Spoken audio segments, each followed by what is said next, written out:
Welcome back, y'all, to another episode of Binging and Bickering. And in the wake of Spider-Man, what's the title of it? Spider-Man Miles Morales for PS5, which comes out next week. I'm very excited about it. Yes, in the wake of that being released and Doctor Strange being announced that he will appear in the next Spider-Man movie, a lot of hot news. Dan and I thought that we would just do an episode focused on Spider-Man. We're deep thinkers that way. And Spider-Man 3 just started filming in Atlanta because Tom Holland posted on his Instagram that he had landed to start filming Spider-Man 3. So, do they have a release date on that? No. Given COVID and everything like that, the world's fucked up. Shooting schedules are off. So I think everything for now, I would like to think is pushed back a year later than it was supposed to. Fall or winter 2021 sounds like it would make sense. That would probably be the earliest it would be out. Yeah. So we'll see. That's what's happening. And Dan and I threw together an episode. And the first thing we're going to talk about is this character now has 6 movies, counting Into the Spider-Verse. No, I'm sorry. I'm not even counting Amazing Spider-Man. 7? So 7 going on, three Tobey Maguire, 2 Andrew Garfield, 2 standalone Tom Holland movies, and 4 with 5 with Avengers and whatnot. Shit, I wasn't even counting those. Yeah, and then 1 Miles Morales movie, and there's a sequel for that. So in the modern era, Spider-Man's been very he's probably the most popular comic book character of all time, and it's between him, Superman, and Batman, without a doubt. And there's a reason why he is the most popular, and we'll get into that later on in the episode, but no, I think that's our first point. Oh, is that? Oh, it is. So timelessly popular. Yeah, he is popular because Spider-Man's a kid, and the awesome part about Spider-Man is that he is a kid who has to balance out being a loser in high school, a nerd. And he has to balance homework and projects and, paying rent and all of these other things that a normal kid, teenager, and early 20s has to deal with on top of being a superhero. And he's just very relatable. And there's a reason why this character has taken so many different approaches over the last couple of years, because you want to get him right, and you want him to not only be an awesome Spider-Man, you want him to, in the MCU's case, you want him to fit in a world with Captain America, with Iron Man, because there's a lot of comic book storylines where Spider-Man teams up with a bunch of other people, and he works well with everybody. So you want him in popular media, but you also want him to be a good Spider-Man. And obviously there's a debate between the 3 live action Spider-Men, but there's a reason why there's 3 of them so far. It's just because he's such a popular, really well done character, and an argument can be made for all 3 live action Spider-Men because they all kind of serve different purposes as different Peter Parkers. I would say he's so popular because every kid, every teenager has had the conversation of, if you woke up one day with superpowers, what would you choose? And that happens to Peter Parker, and so he's very relatable in that way. We've all thought how we would handle that, and he's the one that actually happens to. Yeah. Now none of us choose climbing on fucking walls and shooting webs. It's usually flying or something. Yeah. But he's the one that happens to, and all the other reasons that you noted with him having to juggle just normal teenage issues. I was trying to think. I think I had another reason, but that is one of them. It's just we've all thought about what we would do if we woke up with that. And another reason that I think he's so popular is this is less true now, but it was for a long time. Is comic book culture, superhero culture was equated with like nerdy outsiders and less so the popular kids. Mhm. And that's another reason so many people have clung to Peter Parker is because he embodies that. Like he glorifies being a nerd, Yeah. being an outsider, kind of some like a wallflower he's not paid attention to. And that I think that's another reason is he's kind of a symbol of everything's going to be all right to a lot of kids that don't necessarily fit in. Yeah, and I mean, like his character consistently, like part of like the cooler aspects and more recognizable aspects of like Spider-Man is like it's finally like Peter Parker's like time to shine as like a superhero. So like him like constantly like talking trash to villains like while he's fighting them and like making fun of them and stuff like that and doing all these things like it's finally like like the nerd got cool and this is like the only way for him to like kind of like express himself is when he's like wearing his mask and like he always struggles with his double life but like he also does it really well and like his personality as Spider-Man like complements his like kind of hidden personality of Peter Parker really well. Mm-hmm.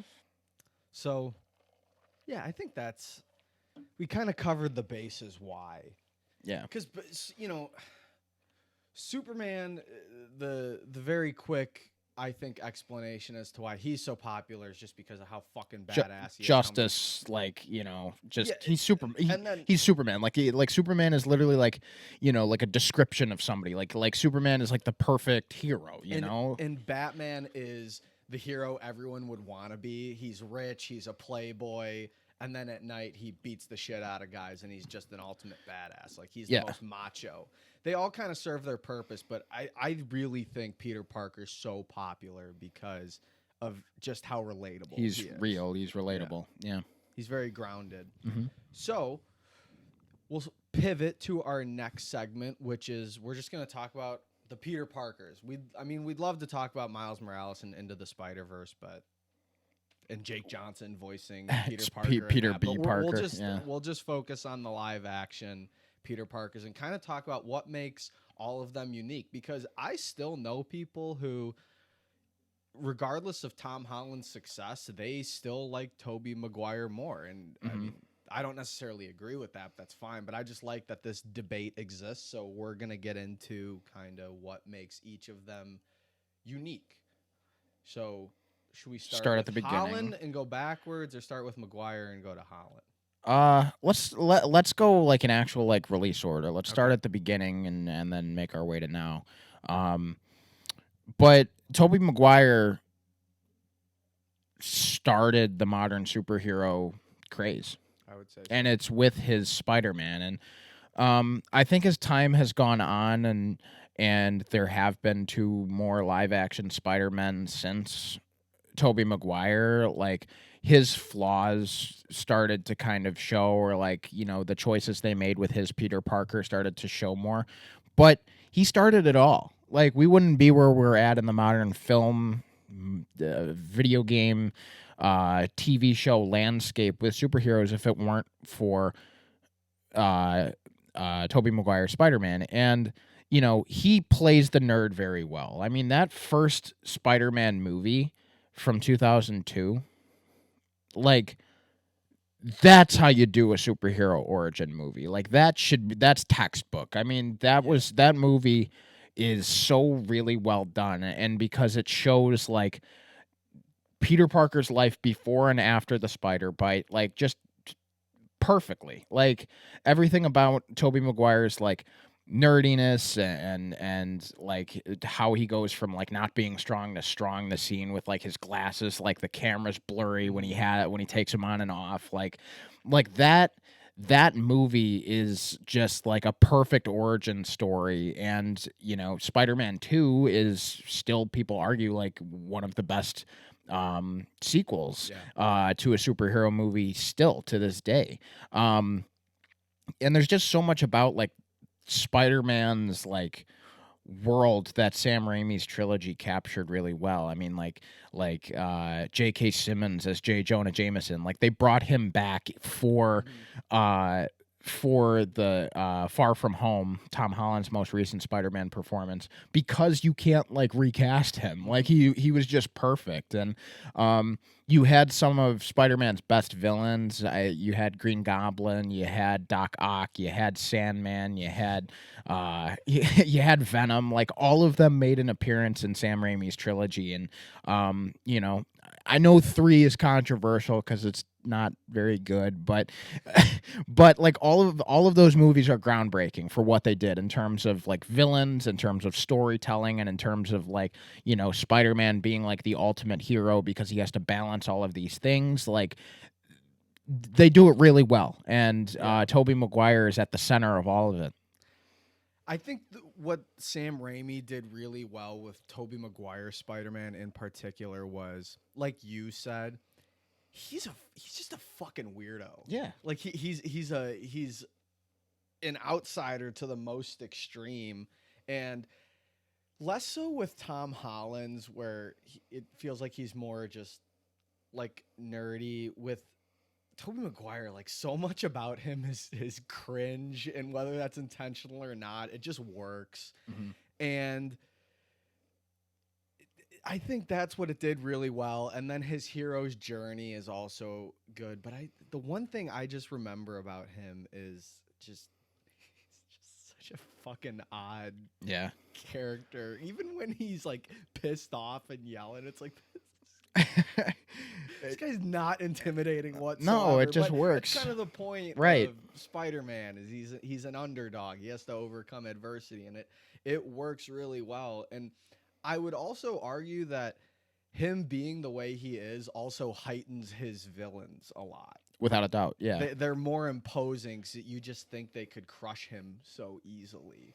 So from an underdog stance and just being a fucking weirdo, it works really well. Yeah. And I think, you know, to his core, they tried to make him like cool and emo. That's when it got weird. Well, right. I mean, everybody agrees that 3 is weird and stinks, but like I think what Spider-Man does really well, the original 3, like Spider-Man is a New Yorker. Like, because, you know, I mean, Stan Lee is a New Yorker, and like a lot of these characters like are tied to the city of New York. But like Spider-Man above all in the history of comic books, like a hero that really represents a city. There's Batman in Gotham, and there's Spider-Man in like the real life New York. Like Spider-Man embodies New York City, and like you really feel like Spider-Man is like part of New York. Like New York almost feels like a character in itself in those first 3 movies. Yeah. And the focus has kind of gone away from that in terms of live action Spider-Man. But like the scene on the train in Spider-Man 2 where he stops the train and they all carry him in. The delivering pizza, getting food from vendors. I would agree with that. I didn't think about that. Spider-Man, like as a New Yorker, like I think the Sam Raimi like trilogy does the best job at that. Going on tours as a kid, right? Well, a teenager, and like becoming a reporter for the Daily Bugle. Yeah, like I think that's done really well, and they've kind of gone away from that. I think Tom Holland's like done like the second best at that. But like the focus wasn't on like Spider-Man necessarily being like a New Yorker. Like I feel like that's an essence of the character that has been done the best by the Sam Raimi trilogy. The MCU has taken it to more of a global level with right? Their superheroes, yeah. To where the earlier ones were a bit more grounded. So then with Garfield, I don't think these movies are particularly great, but there's one thing I think they do really well. And I think Andrew Garfield is an excellent actor. Yes. Social Network, Hacksaw Ridge, he's been great in a lot of stuff.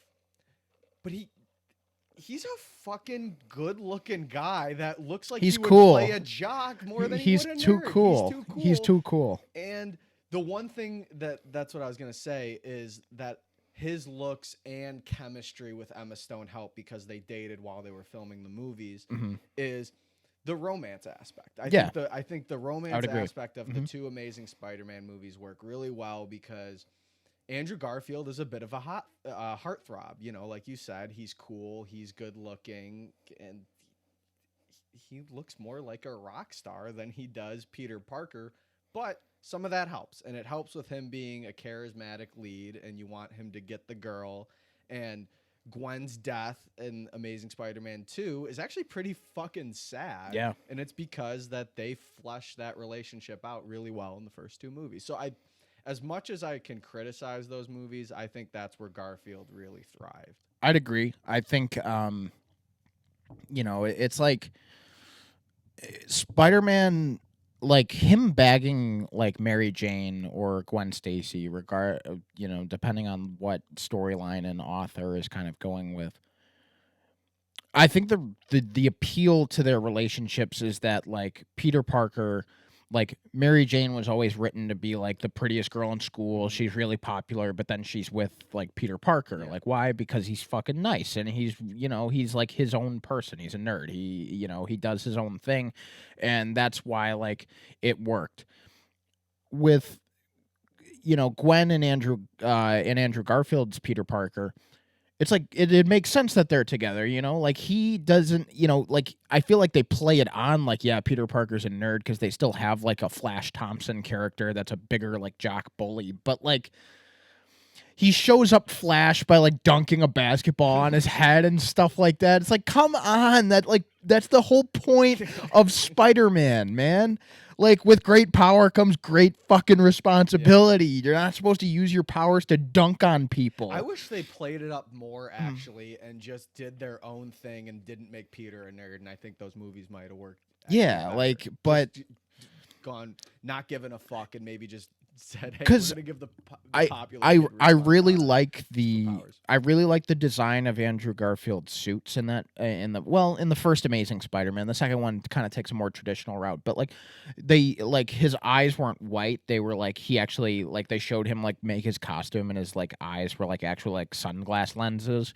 Like I think the original Amazing Spider-Man suit like looks really cool. But like I don't know, just like Andrew Garfield. The romance aspect that you mentioned is probably like the best part of the movies, but like there's just something just not Peter Parker about his Spider-Man that is just it doesn't stick as well with you, and I think that's I think there's a lot of problems with those movies. I think the writing and whatnot is kind of the most glaring with those movies, but like there's just something not Peter Parker about Andrew Garfield, and I think it makes the character suffer too. Mm-hmm. And then with Holland, who I think we'd both agree is probably the just the best overall Spider-Man. He's a kid. Yeah, we kind of covered it in the first one. Is just he's a kid. He's a kid, and that's exactly and it. That is his movies. They feel like John Hughes movies, right?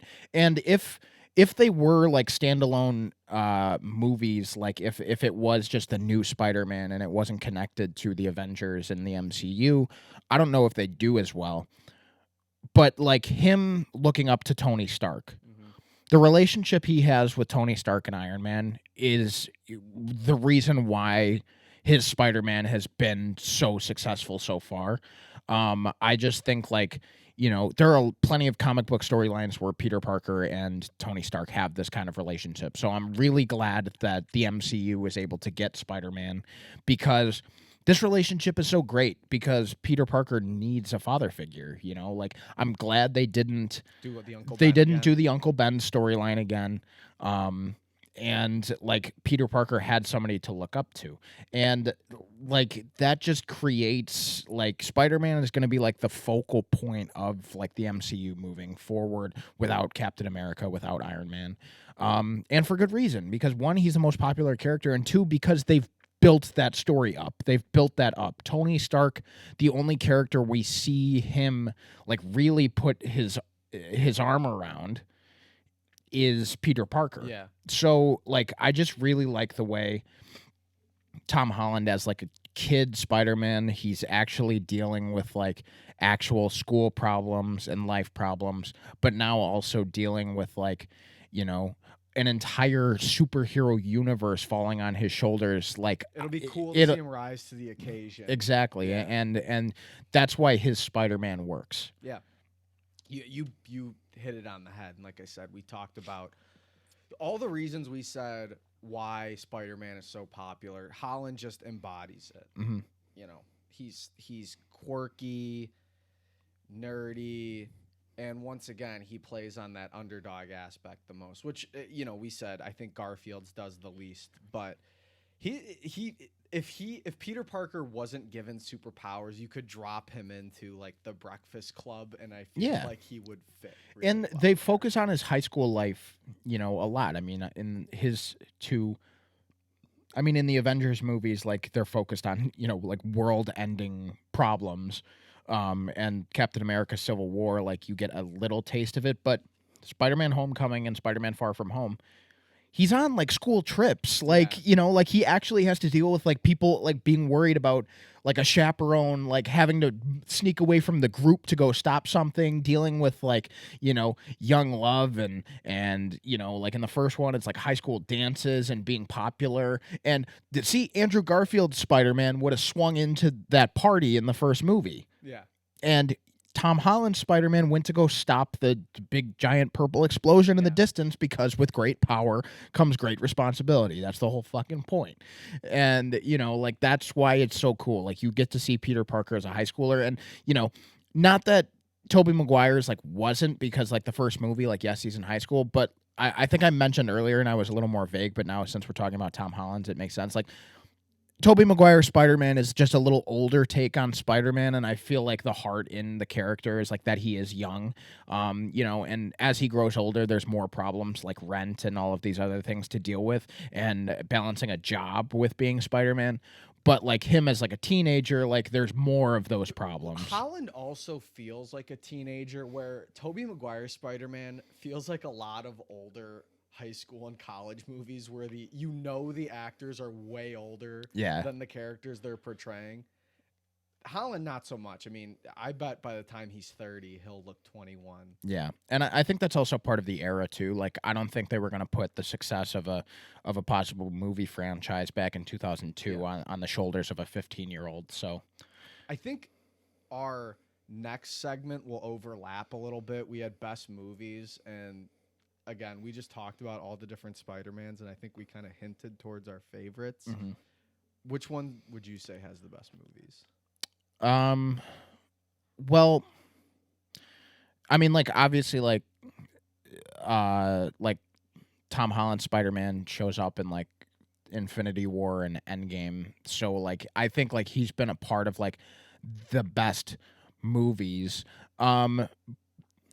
But I would go in terms of like quality. If you take the Avengers and Captain America: Civil War out of it, and you just look at Homecoming, Far From Home versus Amazing Spider-Man 1 and 2, and then Spider-Man 1, 2, and 3, I still think they're better. You know, and if it weren't for Spider-Man 3, I might go Tobey Maguire has the best movies. But it's because of Spider-Man 3 and the dancing scene, and you know, and just how jam-packed that movie is with villains, and like Topher Grace as Eddie Topher Brock, Face. Gopher Face as like Eddie Brock, and like there's just a lot. There's a lot jammed into 3, and like it just kind of makes the rest of the franchise suffer, even though Spider-Man 1 and 2 are amazing. But like yes, or should we say spectacular or ultimate or whatever. But I think Tom Holland's movies are the best, and you know, I mean, that makes sense. Like they have the best kind of hands on them. They have, you know, Kevin Feige as producer, and the Disney MCU hands in that character to make those movies like the best they can be. And because there's a greater plot in line, like those movies like are almost like forced to be great. But if it weren't, like I said, if it weren't for Spider-Man 3, I might have given it to Tobey Maguire's Spider-Man, and it wasn't going to be Amazing Spider-Man 1 or 2. It's hard to answer it now because we don't know what the future holds. Exactly. So maybe our answers change. Right. I have a feeling that they'll just continue to be good. Mm-hmm. I think I would agree. I will say what I do really appreciate about Tobey Maguire's Spider-Man's is compared to Tom Holland's and Andrew Garfield's, Sam Raimi has like a directorial stamp on those movies. Oh, yeah. Mm-hmm. To where even I said the Holland ones feel like a John Hughes movie, they definitely still feel like a part of the grander MCU, as they all do, which is both a positive and a negative thing. Yeah. But what I really appreciate about the Tobey Maguire ones is how much they stand by themselves. There's elements of horror, there's elements of fantasy, there's elements of drama. They juggle a lot in those movies, and that's what I mostly appreciate. I always think of the Doc Ock scene. Oh, yeah. Or when Norman Osborn, Willem Dafoe speaking to himself. Like, those are really, like, when I was younger, those scenes, like, fucking freaked me out. Great scenes. And I'm excited. Sam Raimi, of course, directed, like, Evil Dead, and he's a horror icon. And he's going to direct the sequel to Doctor Strange. Yeah. So, that's where, like, this whole Spider-Man universe could kind of get really interesting because, I think you would all know that it's rumored that Andrew Garfield and Tobey Maguire's Spider-Man are going to make an appearance in some sort of live-action Spider-Verse movie with Tom Holland's, because Doctor Strange is going to be in it, and Sam Raimi is directing the sequel to Doctor Strange. So, like, there's this weird, like, real-world multi-universe thing as well as the MCU's multiverse thing.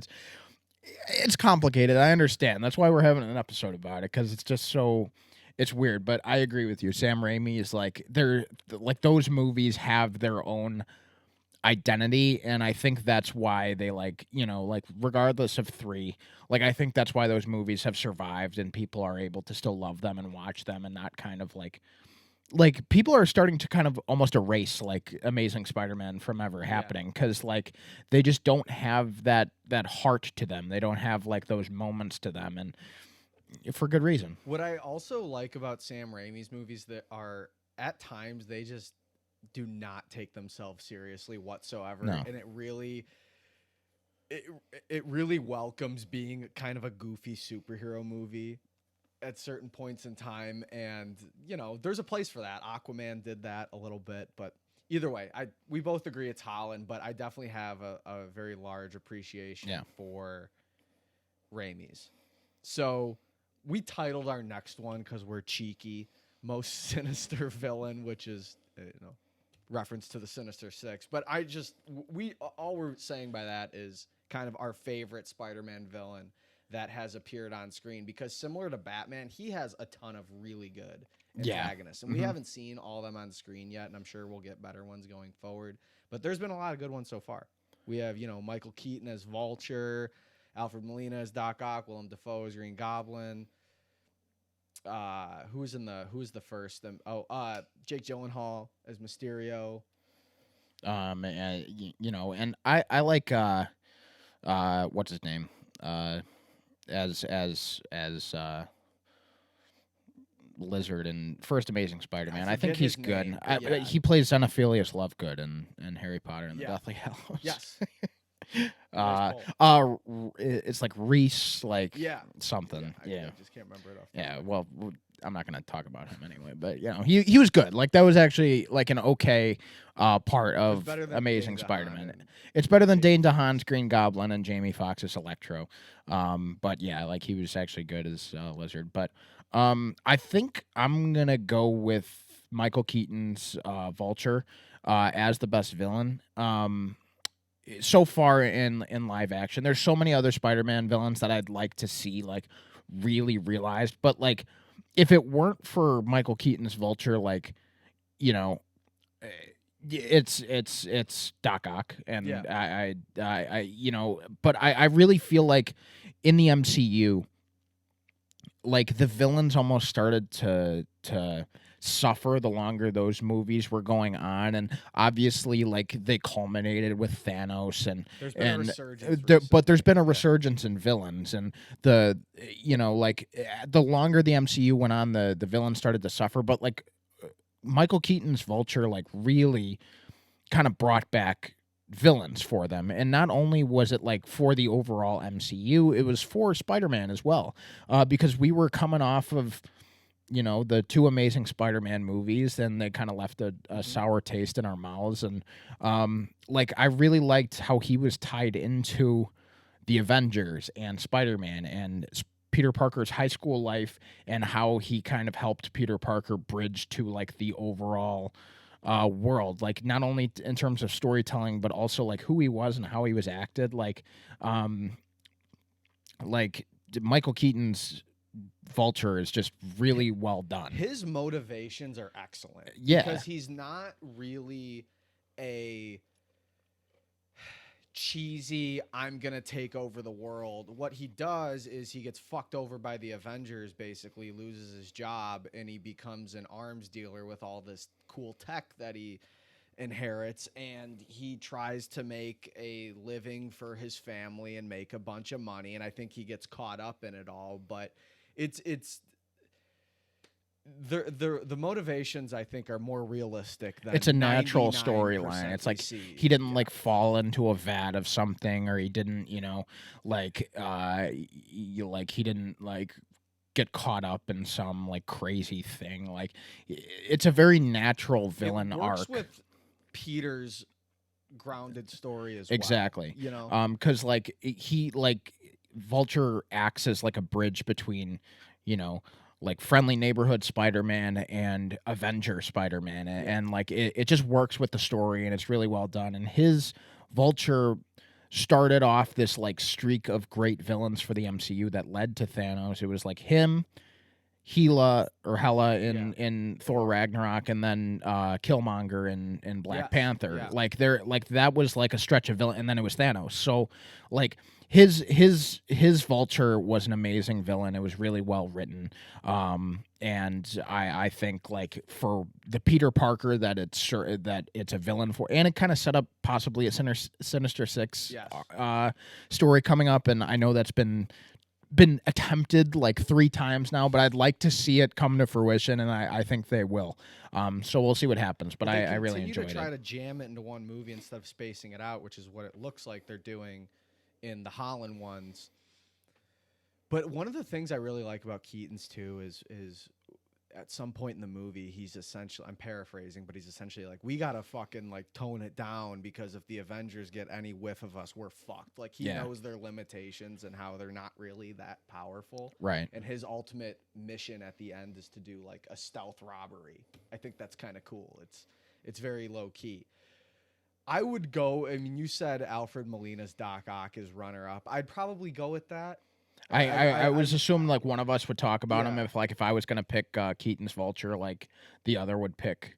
He's a very tragic character. Yeah, You know, he's in love with his wife, and he's this stellar scientist that shows that he has this great rapport with Tobey Maguire's Peter Parker, and then it all comes crashing down at once, where his wife dies. He essentially loses his mind to the tentacles that he attaches to himself, and his relationship with Peter fractures. He loses everything. Was it the power of the sun in the palm of my hand? He becomes like this Icarus like figure. I really enjoy his character, because once again, it's not like the movie starts and he's just this asshole who wants to take over the world. Right. It's a fall from grace, and he actually is good at the end of the movie when he kind of can and overcome his sacrifices insanity himself and for sacrifices Spider-Man. himself. Yeah. So I would say him. Alfred Molina is fucking great in that role. The costume design's excellent. And just the writing. I mean, you need a well-written villain for for a superhero villain storyline to work, and just the relationship in that Soul movie, and like he's part of the reason why people like argue like Spider-Man 2 Yeah. is still like one of the best superhero movies that's ever been made, is because like his arc. I mean, the story of Spider-Man 2 is like Peter loses his spider powers, and like he can't be Spider-Man anymore. He quits being Spider-Man, and like it helps like Doc Ock rise. It was like, like it- Peter looks up to Dr. Octavius, and all of these things like tragically happen to him, and like just the relationship between him and Peter, and what it means to not only like their relationship, but like New York as well, like the train scene, like everything about that. The movie is just so well written, and the two storylines of Octavius and Peter Parker, like they just work and they intertwine well. And yeah, Doc Ock is a really well done villain, and I hope he comes back at some point in time, but it's going to be tough to follow. I've read people saying they should cast Christoph Waltz, and I'm all in. Oh, on that would be I love that awesome. idea. Yeah. Okay, like if you get somebody like Christoph Waltz to play him, then it like, we'll see what happens. But Melina's Doc Ock is, a staple in that movie, and there's a reason why you haven't really seen Doc Ock tried to be done again. And unfortunately you've seen Green Goblin done again. But I think they will again, but I'd like them to go more like the Norman Osborn route and maybe focus on his insanity later. Either way, that's kind of actually this is into our last topic a little bit as we're dancing around. These movies have been done so many times now. What can they do to keep it fresh? I talked about doing the Sinister Six. I'm all in for that, but one thing I would like to see is we need Charlie Cox's Daredevil to be yes, to oh my be goodness, confirmed that he is in the MCU. Bring him and Vincent D'Onofrio's Wilson Fisk into a Spider-Man storyline, because in classical comic books, all three of them kind of intertwined. They're all with tied one another, together. especially Yeah. Fisk and Spider-Man. Fisk is like considered more of a Spider-Man villain Yeah. than he is a Daredevil villain. Yeah, and it's just more so because of how much I fucking love Vincent D'Onofrio in that role. And once again, he fits with a Spider-Man story that is supposed to be, watching out for the little guy on the streets, because Wilson Fisk is a shadowy figure, and he's more of a mafioso with... That doesn't need to deal with Avengers level threats. Yes, like he's not an exactly. Avengers level villain. He is a friendly neighborhood Spider-Man villain. Yeah. Like, it would make sense. And like, all of these kinds of characters that are kind of considered like Avengers, like B-team characters, like they get to be like A-team kind of spotlighted through Yeah. Spider-Man. Or he's the guy that brings together the Sinister Six because he's the smartest of them all. Yeah. You know what I mean? I would just something of bringing those three together. That's what I want to see. Going forward. Yeah, I mean that is like my biggest want. Ever since Daredevil's success on Netflix, I'm so bummed there hasn't been any talks whatsoever. Like we're gonna Charlie Cox was meeting, but I didn't hear anything because else. we're gonna get like a Nick Fury show on Disney Plus, and we're gonna get like, and believe me, like anything WandaVision. and WandaVision, and believe me, like anything Marvel, like I'm gonna sit down and watch, and I'm gonna be like excited for. But I understand, the Defenders and Luke Cage and Iron Fist and like all of these like other shows didn't really work on Netflix, but Daredevil was so good, and I just wish that he gets the revival he deserves, because season 3 of that show was so fucking good for both Fisk and for Daredevil and Bullseye. Like they never got to do more, and I hope that Disney, the MCU, like makes that happen, because that would be awesome.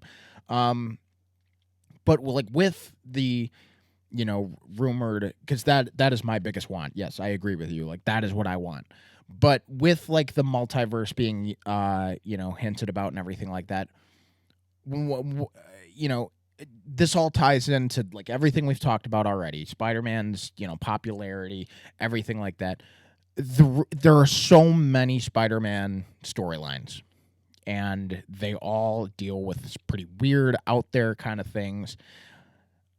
I want to see like Miles Morales in the MCU, and I do want to see like multiple Spider-Mans. I understand why like possibly like that couldn't be mainstream, and there's a reason why Spider-Verse like was, you know, an animated movie that wasn't really touched by MCU open it yet. Up briefly in a movie and expand upon it in a TV show if you want. Yeah, like I do want Miles Morales. Like I think he's a very interesting, awesome character, both in terms of representation in, you know, media, but also just because he's an awesome character. And the relationship you can have between him and Peter Parker, you know, is similar to the one you could have between Tony Stark and Peter Parker. And I really like that. Like Miles' storylines always end up being like he looks up to Peter, and you know, it's about to explore it in the video game. Part of the reason, you know, why we're doing this episode in total, like I'm excited for that.